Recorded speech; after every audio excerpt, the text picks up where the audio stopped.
మందిరము కట్టిన దగ్గర నుంచి ఇశ్రాయేలీల దేశము మీదకి యుద్ధములే జరుగుతూ ఉన్నాయి.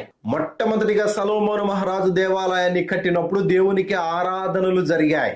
రెండవ మందిరమైనటువంటి చిన్న మందిరముగా కట్టబడినటువంటి ఎజ్రా నెహెమ్యాల ఆ ప్రభావముతో జెరుబ్బాబెలు నాయకత్వంలో కట్టబడినటువంటి మందిరం కట్టిన తరువాత కూడా ఆరాధనలే జరిగినాయి. ఇశ్రాయేలీల యూదులందరూ వచ్చి కూడా బహు ఉన్నతమైనటువంటి బలులు అర్పించి అంగలార్చి ఏడ్చి రెండవ మందిరంలో ఆరాధనలు జరిగించారు, దేవునిని మహిమపరిచారు.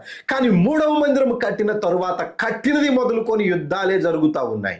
ఎందుకు యుద్ధాలు జరుగుతున్నాయి అయ్యా అనంటే, వారు అనుకుంటున్నటువంటి బలి ఏదైతే ఉన్నదో, ఎర్రటి పెయ్యను తీసుకొని వచ్చి నిజమైన బలి ఇదియే, మాకు దేవుడు ఇచ్చిన బలి ఇదియే, మోషే ద్వారా అర్పించబడినటువంటి బలి ఇదియే, దాని తాలూకా ఉన్నటువంటి కలాలనేటువంటి పాత్ర కూడా మాకు దొరికింది,